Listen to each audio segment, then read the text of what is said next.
ఆ రోజు 2014లో. 14 మరి 14లో మీరు ఆశించారు. మరి కళా వెంకట్రావు గారికి ఆ రోజు ఎందుకు మీకు కళా వెంకట్రావు గారికి ఆ గ్యాప్ ఎందుకు? మీ మీద ఆ రోజు సస్పెండేషన్ చర్యలు ఎందుకు తీసుకోవాల్సి వచ్చింది? ఏంటి అదేంది ఆ వివాదం? అంటే సార్ అంటే నాకు చాలా గౌరవం సార్. క్యాస్ట్ పరంగా మా అన్నయ్య స్వర్గీయ సహదేవుడు గారు 83 నుంచి కూడా సిన్సియర్ కార్యకర్త సార్ ఆయన. ఓకే. మా ఫ్యామిలీ ఎంటైర్ కుటుంబం ఆయన అంటే ప్రాణం సార్. క్యాస్ట్ పరంగా మా కుల పెద్ద అనే ఫీలింగ్ కళా వెంకట్రావు గారు. కళా వెంకటరావు అంటే. ఓకే. కళా వెంకటరావు గారు మన నియోజకవర్గం వచ్చేటప్పుడు ప్రదోపాతి గారు చెప్పినప్పుడు మేము మా అన్నయ్య నేను అనకూడదు, మా అన్నయ్య అండగా ఉండి నేనున్నాను సార్ అని చెప్పేసి భోజనాలు పెట్టి ఆహ్వానించి నియోజకవర్గం మొత్తం మా అన్నయ్య కాదు చాలా మంది క్యాస్ట్ పరంగా సహజంగా ఉంటది కదా మా నాయకుడి అనే ఫీలింగ్ ఉంటది.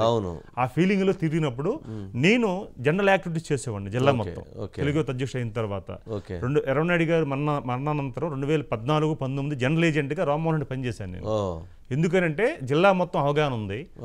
అప్పలనాయుడు అయితే ఆర్గనైజేషన్ చేయగలని వాళ్ళ ఫ్యామిలీ కూర్చుని పెట్టి ఎర్రనాయుడు గారి వైఫ్ నా ఫోన్ చేసి విజయమ్మ ఒక రాత్రి 12 గంటలు ఫోన్ చేసి అప్పలనాయుడు సార్ లేరు, సార్తో పాటు నువ్వు దగ్గర ఉండేవాడు, బాగా నీకు అవగాహన ఉంది, మా ఫ్యామిలీ అంతా కూడా అనుకుంటున్నామని అచ్చెన్నాయుడు గారు, మేడం గారు, వీళ్ళు డిఎస్పీ ఉన్నారు ఆయన ప్రభాకర్ గారు, ప్రసాద్ గారు అందరూ కూర్చుని పెట్టి చెప్పారు నాకు.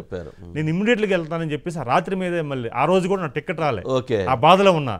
అంటే నాకు బాధ లేదు, మా ఫ్యామిలీ గానీ అర్ధరాత్రి 2 గంటలకు వెళ్ళాను శ్రీకాకుళం, వెళ్ళి కూర్చొని సంతకాలు తీసుకున్నాను. అలాగే 2019 కూడా అది చేస్తూ హెచ్ఎల్ కాన్స్టిట్యున్సీలో ఏం చేయాలి 2014 అని చెప్పేసి ప్రణాళికలు చేసి అక్కడ ఉన్న అభ్యర్థి ఏంటి, ఆ డిఫెన్స్ ఏంటి, మన సార్ని ఎక్స్పోజ్ ఎలా చేయాలని నేను చాలా ఎక్సర్సైజ్ చేసి వెంకట్రావు గారి మా ఊర్లో, మా సొంత ఊర్లో వేదిక మీద చెప్పాను నేను. మీకు మా సర్పంచ్ మా అన్నయ్య గారు ఫస్ట్ నుంచి మా దాదాపు మా ఊర్లో సర్పంచ్ ఎప్పుడైనా మేము కాదు మా అనుసరులు ఎవరైనా మాకు ఇష్టం మా వర్గం. ఆ రోజు నేను చెప్పా వేదిక మీద, మీకు ఏమైనా అవకాశం ఉంటే సార్కి ఓట్ చేయండి, తెలుగుదేశానికి ఓట్ చేయండి, కళా వెంకటరావుని గెలిపించండి, మీ సర్పంచ్ కావాలంటే మేము ఇస్తాం.